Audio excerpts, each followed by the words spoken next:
The Jack Benny Program, transcribed and presented by Lucky Strike. Lucky's taste better. Cleaner, fresher, smoother. Lucky's taste better. Cleaner, fresher, smoother. For Lucky Strike means fine tobacco, richer tasting, fine tobacco. Lucky's taste better. Cleaner, fresher, smoother. Lucky Strike, Lucky Strike. This is Don Wilson, friends. You know, recently a cigarette ad appeared in a well-known national magazine. Perhaps you saw it. Near the top of it were the words, "I don't have to smoke Lucky's." Those were the words of the man whose picture was in the ad, Mr. Robert Montgomery, whose TV show is sponsored by Lucky Strike. In the ad, Mr. Montgomery said that there was nothing in his contract that said he had to smoke Lucky's. He smoked them, and had for years, because he liked the way they taste. That makes sense. Smoking enjoyment is all a matter of taste. And as Mr. Montgomery and many millions of other smokers will tell you, Lucky's taste better. Cleaner, fresher, smoother. Taste better because they're made with fine, naturally mild tobacco. And they're made round and firm and fully packed. Made to taste better. Just remember that the next time you buy cigarettes and ask for a pack of Lucky Strike. You'll find Lucky's give you real smoking enjoyment because they do taste better. Lucky's taste better. Cleaner, fresher, smoother. Lucky Strike, Lucky Strike.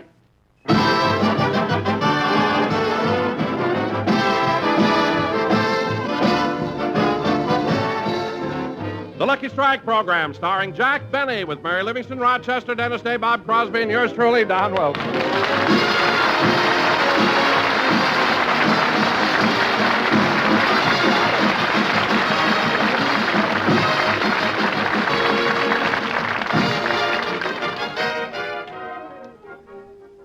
Ladies and gentlemen, tonight Jack Benny does another television show with his guest stars Bing Crosby and George Burns. But meanwhile, let's go out to Jack's house in Beverly Hills. I know he's home, so if you'll just follow me, we'll go in and pay Jack a visit. And you needn't ask me to leave because you're going to sit there and listen to what I've got to say. Uh-oh, we better not go in. There seems to be some sort of a commotion going on. I haven't told you half what's on my mind. And believe me, I'm talking for everybody in this neighborhood. When you first moved in, we thought you were a nice, gentle, kindly old man. But before we knew it, you had the mortgages on all our houses. Oh, I don't blame you for not saying anything. All you can do is sit there with your mouth open. And why? Because even you know that last trick you pulled was the cheapest, most abominable thing anybody ever did. Imagine putting a woman with 7 children out on the sidewalk because she missed one payment. Rochester, turn off the radio. You have just heard another episode of that thrilling story, The Mean Old Man. In tomorrow's episode, you will hear the true story. Thanks, Rochester. I don't know why you listen to that program, boss. It always upsets you. Well, I don't know where they get those fantastic ideas for radio programs. Nobody can be that cheap. Well... And that corny title, The Mean Old Man. It's ridiculous. I'll get it. Mr. Benny's resident star of stage, screen, radio, television, and the only laundry service that... Oh! Hello, Miss Livingstone. I almost wasted a commercial on you. Yeah, I'll put him on. It's Miss Livingstone, boss. Thanks. Hello, Mary. How do you feel? What? 100? Mary, that's awful. Oh, your temperature. I thought you meant the doctor bill. Anyway, I'm glad you're feeling better. And Mary, what? Oh, you're welcome. I'm glad you enjoyed it. I'll call you tomorrow. Goodbye. What'd she thank you for, boss? Well, everybody's been sending her flowers and fruit and candy, and so I thought I'd be a little different. What did you send her? A bowl of chili. It's good in this nippy weather, you know? Anyway, it looks like Miss Livingstone will be back on the program next week. I'll get it. Da-da-dee-da-dum, da-dum, da-dee, da-dum, da-dee-da-da-dum. Well, hello, Mr. Brown. Hello, Mr. Benny. I'm sorry I'm 3 days late with the rent on our house, but here it is. Thank you. Oh, by the way, Mr. Benny, our hot water heater is leaking. You think maybe you could have it fixed? Well, plumbing costs are awfully high now. I guess they are. But it's been months since you promised to paint the living room. Well, I fixed the hole in the roof myself. good. Well, I guess I'll be running along. Goodbye, Mr. Benny. Oh, by the way, Mr. Brown, how's your wife? What's she doing now? Oh, haven't you heard? She writes that radio program, The Mean Old Man.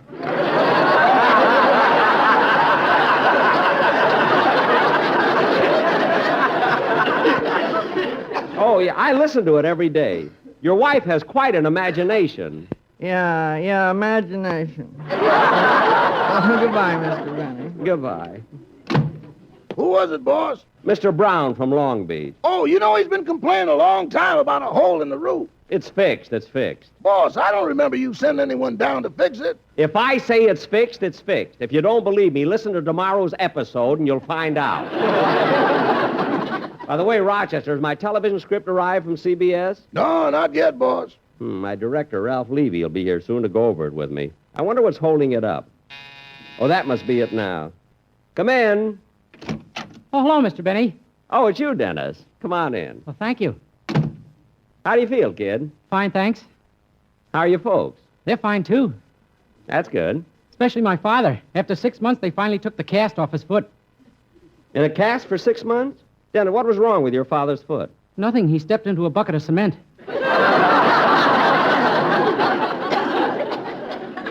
Look, Dennis, kid. I can understand your father stepping in a bucket of cement. I can almost understand him standing there letting the cement dry. But why would he keep it on his foot for 6 months? My mother made him. What? When he stayed out late at night, he couldn't tiptoe into the house. That's the most ridiculous thing I ever heard of. Imagine your mother making him keep his foot in a bucket for 6 months. 2 weeks ago, it came in handy. How? Well, they were invited to a masquerade, and Papa went as a potted palm. Look, kid, do me a favor, will you? What? As long as you got your mouth open, sing, don't talk. Okay. Thank you.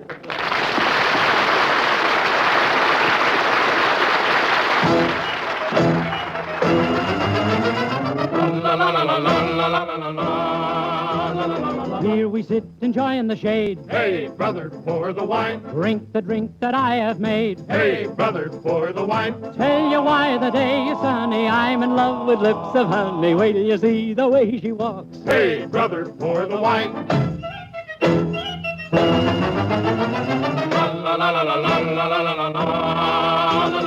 She is coming here to stay. Hey, brother, pour the wine. I have waited for this day. Hey, brother, pour the wine. She writes of love in every letter. Others have tried, but I will get her. Wait till you see the way she walks. Hey, brother, pour the wine. What is life? What is spring? What are all the stars that shine? Love, my friend, is everything, and love will soon be mine.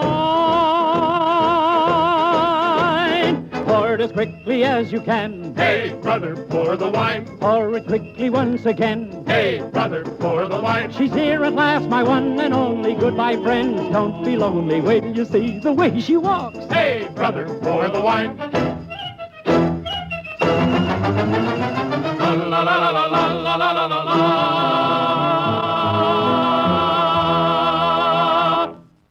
Blink your eyes and love has passed.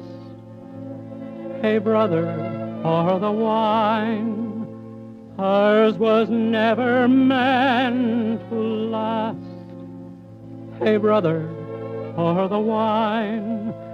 She introduced me to another. No, my friends, he's not her brother. I will miss the way she walks. Hey, brother, pour the wine. Pour it as quickly as you can. Hey, brother, pour the wine. Pour it quickly once again. Hey, brother, pour the wine. Pour the wine. Pour the wine. Hey, brother, for the wine.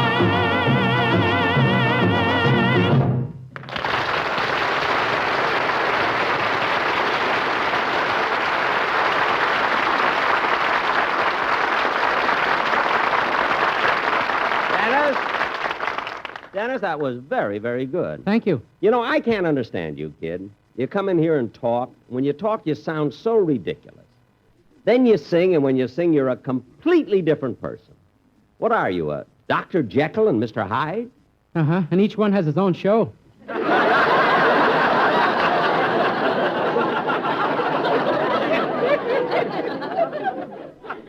What? The doctor's on another network. Oh, yeah. Well, so long, Mr. Benny. Goodbye, kid. Oh, say, Mr. Benny, What now? can I have your permission to do a guest spot tomorrow on a dramatic program? Dramatic program? What's the name of it? The Mean Old Man. They've got a wonderful part for me where I fix a hole in the roof. Well, do it. Goodbye. Oh, Rochester, are you sure my television script hasn't arrived? Not yet. Well, I'm going to call CBS and see what's holding it up.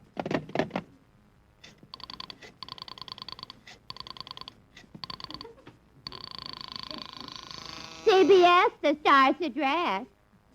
What? All right. You don't have to shout. The line is busy now. Hold on. Who is it, Gertrude? Jack Benny. He wants I should get him the mimeograph department. So why were you so fresh with him? Why was I so fresh with him? The other night he called and asked me if he could pick me up and take me dancing at the Macombo. And then he got mad because when he called for me, I was wearing my overalls. Well, I don't blame him for being mad. Why would you wear overalls to the Macombo? Who gets to the Macombo? I always wind up fixing his car. Well, you're better off than I am. Why? I'm not mechanical-minded. I have to get out and push. Have you been out with Jack lately? Yeah, 2 weeks ago. He took me to a nightclub. We sat at a corner table. The lights were low, and he got so romantic. What'd he do? He had the waiter fill my slipper with champagne. Gosh, 3 quarts. Did he drink it? Yeah, he stuck a straw through the open toe. Gee, you must have had the happiest feet in town.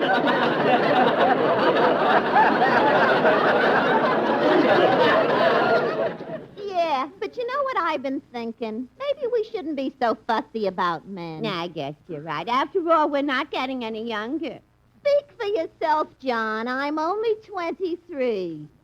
23? Then how did you get that medal for sticking to your switchboard during the San Francisco fire? It wasn't me. Why should I lie? You were there. Yes, I'm sorry, Mr. Benny. The line is still busy. Your television script? Yeah, I'll tell them. Goodbye. That mimeograph department drives me nuts. That script should have been here hours. Oh, maybe that's it. Come in. Oh, hello, Don. Hello, Jack. Don, what's the matter? Oh, nothing. Now, Don, don't try to kid me. There's something bothering you. What is it? Oh, it's the sportsman quartet. They're mad at me. The 4 of them? Yeah, they're outside, and they won't come in because I'm here. Well, that's ridiculous. Come on in, fellas. Hello, boys. Hello, boys. See, they won't talk to me. You have such a wonderful idea for next week's commercial, haven't you, boys? Have you? Well, this is the silliest thing I've ever heard. Don, why are they mad at you? They found out that you pay me more money than you pay them. Well, that's a fine thing to be mad about. Now, wait a minute, Jack. I think they've got a point there. Well, Don, if you feel that strongly about it, there should be an adjustment. How much am I paying the quartet now? $100 a week. Oh. Well, Don, if it'll make you feel better, starting next week, I'll cut you down to the same. Okay? Thanks, Jack. That solves the whole thing. Now there won't be any more trouble. It's amazing that I didn't think of that myself. Well, Don, now that it's all settled, what's this song the boys have? Well, Jack, this is the first time they've seen you since you got back from New York, and they've rehearsed a special greeting for you. A greeting for me? Yeah. Sing it to him, fellas.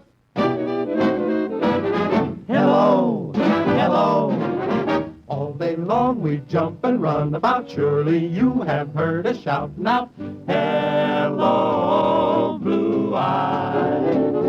Now we'll all be eating once again. Every week we'll earn $1.10. Hello, blue eyes. Did your coonskin coat keep you warm? Did your new earmuffs help in that storm? Now you're home, we're feeling fine again. Please don't roam me 39 again. Hello, blue eyes, hello. We've done everything that you asked. We plowed up your lawn, as you've seen. We raked and we hoed and we planted in rows the coffee you sent, every bean. We worked from morn till night, and then a lucky we would light. What a thrill to hear the neighbors shout when we'd pull that pack of Luckies out. Oh, boy, Luckies. Round and firm and oh so fully packed. Luckies always please, and that's a fact. Hello, Luckies. Cleaner, fresher, much smoother too. And Lucky's taste much better, it's true. People go for LSMFT. People know that they are sure to be happy with Lucky's. That's why we're saying be happy. Go Lucky Strike today.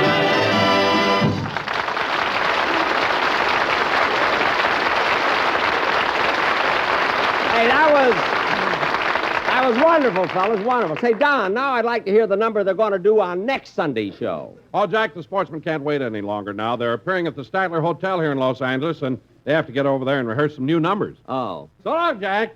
Goodbye, Don. I don't want no ricochet romance. I don't want no ricochet love.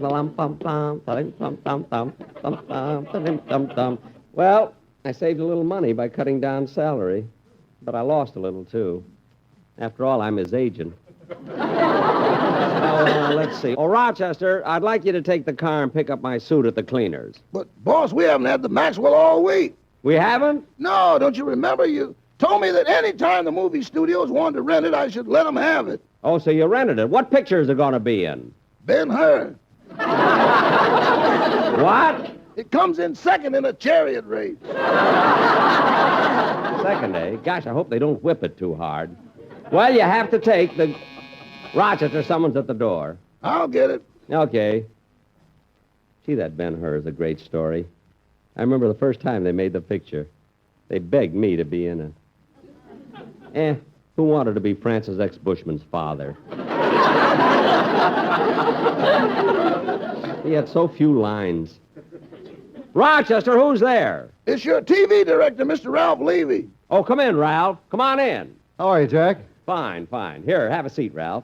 See, there seems to be a delay in Mimeo with the TV script, but they should be delivering it any minute now. Jack. And as soon as it gets here, we can put in what few minor little changes you might have in no time at all. Yeah, Jack. Because, Ralph, this is one script that I have complete confidence in. I worked on it from the start.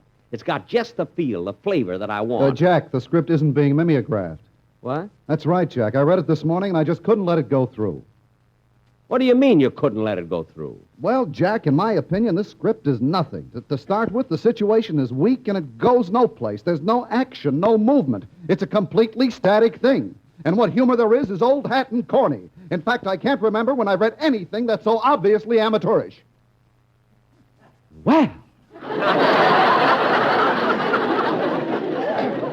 And that's not only my opinion, it's also the opinion of my assistant, Dick Fisher, of my entire technical staff, of the head of BBD&O, and of the chief of CBS Network Television.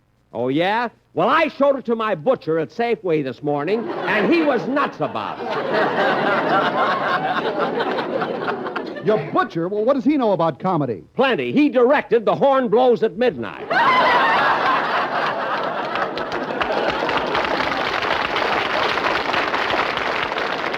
So if you're going to drag in experts, I got some on my side, too. That's right, boys. Tell him about Mr. Carroll P. Craig. Yeah, he liked the script, and he happens to be a writer who gets $10,000 a page.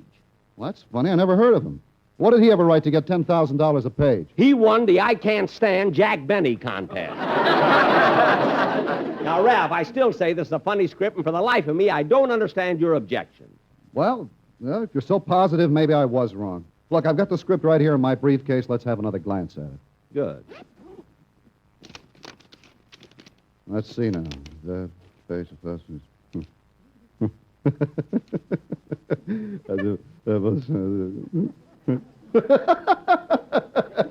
Say, this is pretty funny stuff. I told you, Ralph, this is a funny script. That's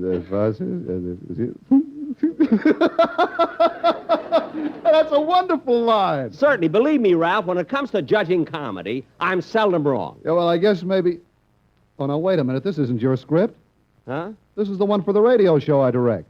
Radio? What radio show? The Mean Old Man.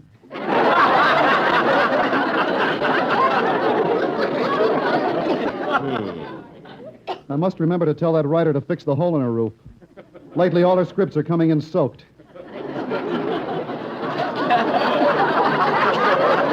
But that's no problem of yours, Jack. No. Now, let's see now. Where did I put... Oh, yes, here's a TV script. Good. Now, Ralph, I'm sure...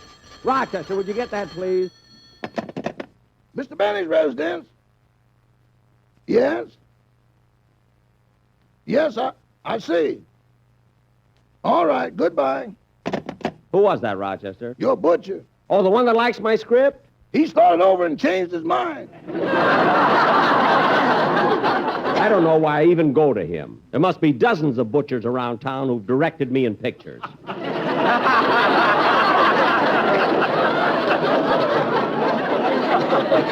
Now, Ralph, you've been reading the script. What's bothering you? Well, in these first 5 pages, Jack, the only thing that's even remotely funny is the bit with the orchestra, and we can't do that. With the orchestra boys, why not? Well, Jack, you know very well we're not allowed to put the camera on your orchestra. There are 40 million people watching. But, Ralph, it's all right to show the boys on television. I got a clearance from the Musicians Union. I don't care. You're on at night, and some of those 40 million people will be eating.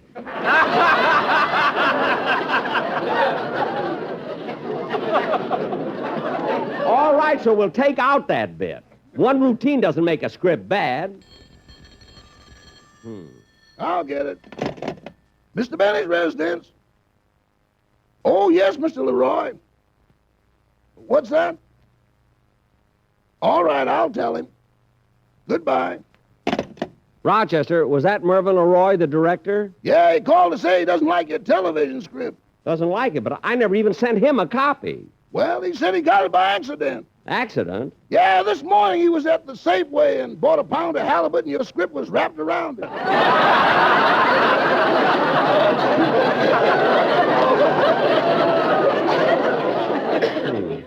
That nice, fresh script around a smelly halibut.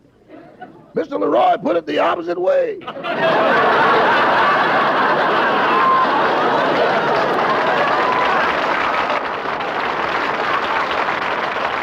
I don't care how he put it. I still think it's a good script. Well, now, don't misunderstand me, Jack. There are some good things in it. But unfortunately, the whole idea is wrong. The whole script is based on your being cheap. But, Ralph, with the character I portray, people expect me to do cheap things. I know, and that's fine for radio. But in television, the audience sees you standing there. You have to be a little true to life or nobody will believe it. Well... Now, look. Here you have a show starting with 2 strangers knocking on the door of your big Beverly Hills mansion to ask directions. And you invite them in for lunch and then charge them for that. Which is practically making a restaurant out of your home. Then you show them around the grounds, and when the man accidentally falls in the pool, you charge him $0.25 for swimming.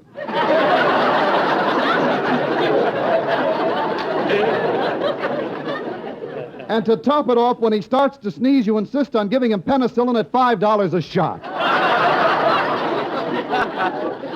Now, really, Jack, nobody could be that cheap. Ralph, you're absolutely right. How could we expect anyone to actually look at me and believe that I could do things like that? Well, that's my point, Jack. And until we can fix this script so you aren't cheap, and more like you really are, we haven't got anything. Okay, Ralph. I'll call my writers immediately. We'll throw out everything and get a whole new idea. Good. Now, for a plot, I was thinking maybe we could do a... Boss, the Greyhound bus is here. Oh, my goodness, they're 5 minutes early. Rochester, dust off the sandwich display and turn up the flame under the soup. Well, as I was saying, Jack... All right, don't forget to push the rice pudding. Push it, I'll push it. Now, Ralph, you were saying... What were you yes, saying? Jack, I feel that if we could... Here they come, Rochester. Don't crowd, folks. There's plenty for everyone. Step right up, folks. Soup, sandwiches, and featuring Uncle Jack's rice pudding. Hey, Agnes, why didn't you come over here and eat with me? I can't. The chain on my spoon won't reach that far. And what kind of a clip joint is this? You gotta pay extra to get mustard on your hot dog. That's nothing. The last time I was in here, I accidentally fell in the pool and they charged me for swimming. Don't crowd, folks. Thank you. Here's your change. Jack, I don't Excuse me, understand... Ralph. You're standing in front of the pennants. Here you are, folks. Souvenirs of Beverly Hills, pennants, picture postcards. Jack, if you listen to me for a minute, I could tell you what I was thinking. Rochester, there goes one in the pool. You fish him out. I'll get the penicillin. Here you are, folks. Get your hot dogs and cold drinks. Get your hot dogs and cold drinks. Ralph, why are you helping me? I figure if you can't fight it, join it. Here you are, folks. Get your cold drinks. Get your hot dogs. Yes, sir. Don't forget Uncle Jack's rice pudding. Step right up, folks.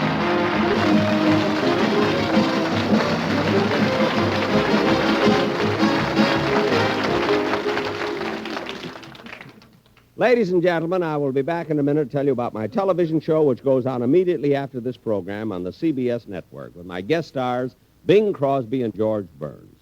But first, a word to cigarette smokers. Lucky's taste better. Cleaner, fresher, smoother.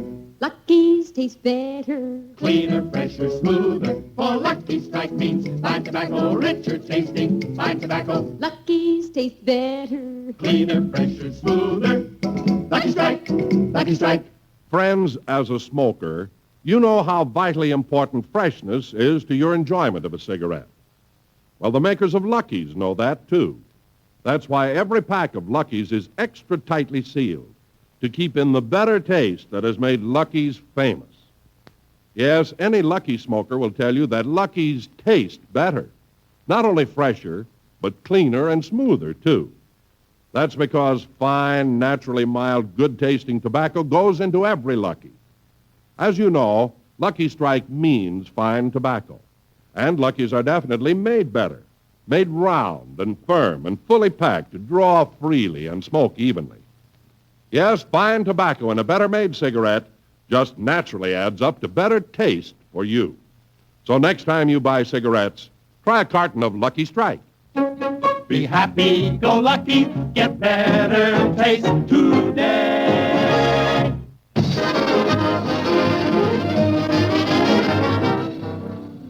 Say, Jack, is it true that on your television show tonight you're having both Bing Crosby and George Burns as guest stars? Yes, and I hope George is in a better mood than he has been the last few days. He's had a little trouble with the income tax department. Why? They wouldn't let him take Gracie off as a dependent.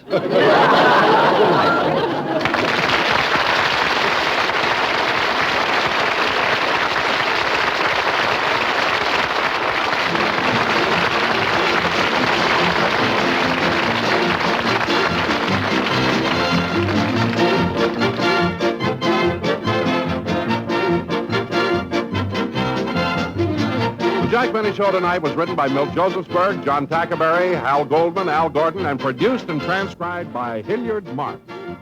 The Jack Benny program is brought to you by Lucky Strike, product of the American Tobacco Company, America's leading manufacturer of cigarettes. This is the CBS Radio Network.